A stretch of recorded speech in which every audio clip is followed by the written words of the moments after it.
Assalamualaikum warahmatullahi wabarakatuh. Perkenalkan, nama saya Rasnadi. Saya dari Prodi Manajemen dengan nomor NIM 2892050072. Saya mahasiswa dari Universitas Pancasakti Bekasi yang akan menyelesaikan performance final test mata kuliah pengantar ekonomi makro dengan dosen pengampu Bapak Joni Tesmanto SSMM, Fakultas Ekonomi dan Bisnis Manajemen.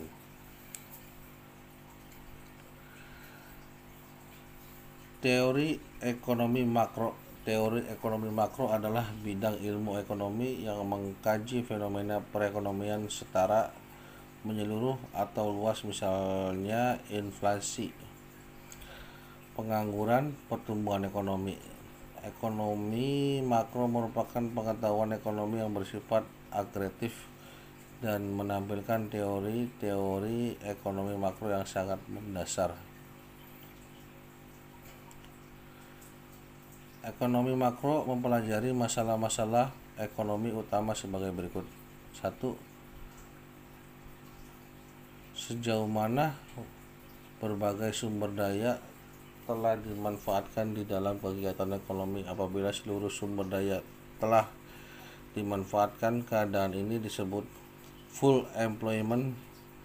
Sebaliknya, bila masih ada sumber daya yang belum dimanfaatkan, berarti perekonomian dalam keadaan under employment atau terdapat pengangguran belum berada pada posisi kesempatan kerja penuh. 2. Sejauh mana perekonomian dalam keadaan stabil, khususnya stabilitas di bidang moneter. Apabila nilai uang cenderung menurun dalam jangka panjang, berarti terjadi inflasi. Sebaliknya terjadi deflasi.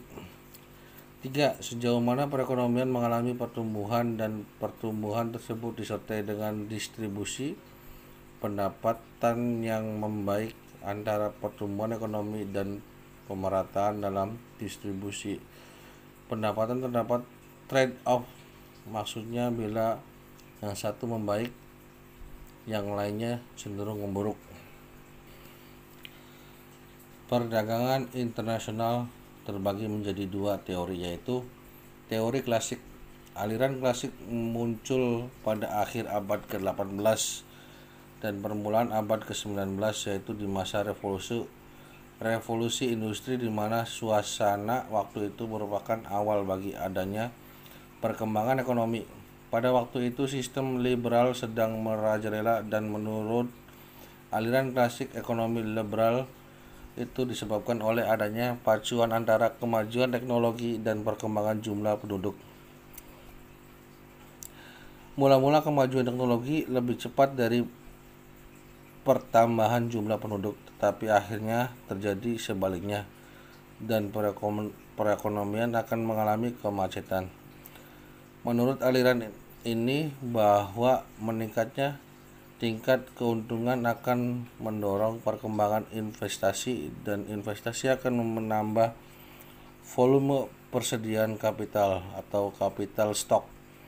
Keadaan ini akan memajukan tingkat teknologi dan memperbesar jumlah barang yang beredar, sehingga tingkat upah naik, yang berarti meningkatnya tingkat kemakmuran penduduk. Tingkat kemakmuran akan mendorong bertambahnya jumlah penduduk, sehingga mengakibatkan berlakunya hukum pertambahan hasil yang semakin berkurang atau law of diminishing return.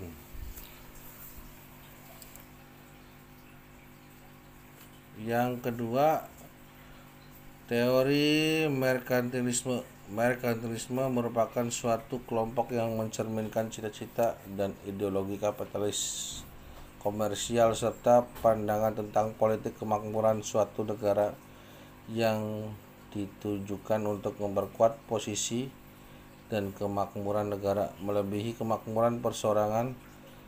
Teori perdagangan internasional dari kaum merkantilisme berkembang pesat sekitar abad ke-16 berdasarkan pemikiran pengembangan ekonomi nasional dan pembangunan ekonomi dengan mengusahakan jumlah ekspor harus melebihi jumlah impor. Gambaran perdagangan internasional. Perdagangan internasional adalah perdagangan yang dilakukan oleh penduduk suatu negara dengan penduduk negara lain atas dasar kesepakatan bersama. Penduduk yang dimaksud dapat berupa antara perorangan, individu dengan individu, atau antara individu dengan pemerintah suatu negara, atau pemerintah suatu negara dengan pemerintah negara lain. Rintangan dan kebijakan ekonomi internasional diantaranya: 1. Regulasi atau kebijakan pemerintah. 2. Perbedaan bahasa. 3. Perbedaan peraturan negara. 4. Proses yang memakan waktu. Dan 5. Organisasi ekonomi. Kebijakan internasional. Kebijakan ekonomi internasional terbagi menjadi dua, yaitu kebijakan ekonomi internasional dalam arti luas meliputi semua kegiatan ekonomi pemerintah suatu negara yang secara langsung maupun tidak langsung mempengaruhi komposisi, arah, dan kegiatan ekspor impor barang dan jasa yang dilaksanakan oleh pemerintah tersebut. Karena itu, sekalipun suatu kebijakan ditunjukkan untuk mengatasi permasalahan dalam negeri, tapi bila secara langsung atau tidak langsung berpengaruh terhadap ekspor dan impor. Kebijakan internasional dalam arti sempit ini berkaitan dengan ekspor barang dan jasa. Oleh karena itu, cakupannya sangat luas mengingat banyaknya barang atau jasa yang diekspor maupun impor. Mulai dari barang, konsumsi, produksi sampai pada tenaga kerja. Jadi kebijakan ekonomi internasional adalah keseluruhan tindakan pemerintah suatu negara yang bertujuan untuk meningkatkan laju pertumbuhan ekonomi, meningkatkan pendapatan negara dengan melalui kegiatan yang mendorong ekspor dan mengendalikan impor keseluruhan. Tindakan tersebut baik secara langsung maupun tidak langsung akan memperoleh komposisi, arah, serta bentuk dari perdagangan dan pembayaran internasional. Stabilitas ekonomi dan keuangan negara. Stabilitas ekonomi adalah persyaratan dasar untuk tercapainya peningkatan kesejahteraan rakyat melalui pertumbuhan yang tinggi dan peningkatan kualitas pertumbuhan. Stabilitas perekonomian sangat penting untuk memberikan kapasitas berusaha bagi para pelaku ekonomi. Stabilitas ekonomi dapat dicapai ketika hubungan yang utama berada dalam keseimbangan, misalnya antara permintaan domestik dengan keluaran nasional. Stabilitas keuangan adalah merupakan pilar yang mendasari efektivitas kebijakan moneter. Sistem keuangan merupakan salah satu alur transmisi kebijakan moneter, sehingga bila terjadi ketidakstabilan sistem keuangan maka transmisi kebijakan moneter tidak dapat berjalan normal.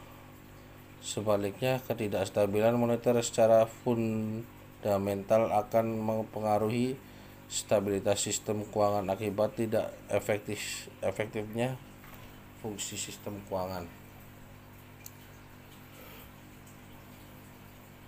Beberapa permasalahan pokok pembangunan ekonomi yaitu kemiskinan, ketimbangan dalam distribusi pendapatan, pengangguran, dan inflasi. Perencanaan ekonomi mekanisme alokasi sumber daya yang berlawanan dengan mekanisme pasar. Sebagaimana mekanisme koordinasi dalam sosialisme, perencanaan ekonomi menggantikan pasar. Faktor didefinisikan sebagai alokasi langsung sumber daya berlawanan dan alokasi tidak langsung dari mekanisme pasar. Tingkat sentralisasi pembuatan keputusan dalam perencanaan tergantung pada jenis, spesifikasi, mekanisme perencanaan yang digunakan. Dengan demikian dapat membedakan antara perencanaan terpusat dan perencanaan desentralisasi. Ekonomi yang terutama didasarkan atas perencanaan terpusat yang disebut sebagai ekonomi terencana. Perencanaan pembangunan di Indonesia. Sistem perencanaan pembangunan nasional menurut Undang-Undang Nomor 25 Tahun 2004 tentang Sistem Perencanaan Pembangunan Nasional adalah satu kesatuan atau cara perencanaan pembangunan untuk menghasilkan rencana-rencana pembangunan dalam jangka panjang, jangka menengah, dan jangka tahunan yang dilaksanakan oleh unsur penyelenggara negara, masyarakat di tingkat pusat dan daerah. Pembangunan nasional dibagi menjadi berbagai jenis yang memiliki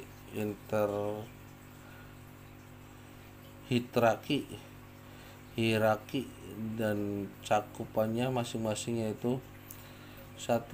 Rencana pembangunan jangka panjang atau RPJP dan rencana pembangunan jangka menengah RPJM. RPJP memiliki rentangan waktu selama 20 tahun, sedangkan RPJM memiliki rentangan waktu yang lebih singkat, yaitu 5 tahun. RPJM merupakan penjabaran dari RPJP sehingga RPJM wajib merujuk ke RPJP. RPJP dan RPJM diberlakukan pada 3 level pemerintahan nasional, provinsi, dan kota kabupaten. 2. Rencana strategis dibagi atas rencana strategis kementerian lembaga atau RENSTRA-KL dan rencana strategis satuan kerja perangkat daerah RENSTRA SKPD. Keduanya memiliki rentangan waktu selama 5 tahun. Rencana kerja memiliki rentangan waktu selama 1 tahun. Rencana kerja terbagi atas 2 jenis, rencana kerja kementerian atau lembaga, rencana KL, Renja KL, dan rencana kerja satuan kerja perangkat daerah, Renja SKPD. Rencana pembangunan memiliki kandungan 1. Visi, keadaan yang diinginkan pada akhir periode perencanaan. 2. Misi, upaya-upaya yang akan dilaksanakan untuk mewujudkan visi. 3. Strategi, langkah-langkah berisikan program-program indikasi untuk mewujudkan visi dan misi. 4. Kebijakan, arah atau tindakan yang diambil oleh pemerintah untuk mencapai tujuan. 5. Program atau instrumen kebijakan yang berisi 1 atau lebih kegiatan yang dilaksanakan oleh instansi pemerintah atau lembaga untuk mencapai sasaran dan tujuan serta memperoleh alokasi anggaran atau kegiatan masyarakat yang dikoordinirkan oleh instansi pemerintah. Di luar Undang-Undang 25 Tahun 2004 biasanya juga ada indikator tercapai untuk mengukur kesuksesan program. Sekian penjelasan dari saya. Bila mana ada kesalahan mohon dimaafkan. Bila taufiq wal hidayah. Wassalamualaikum warahmatullahi wabarakatuh. Terima kasih.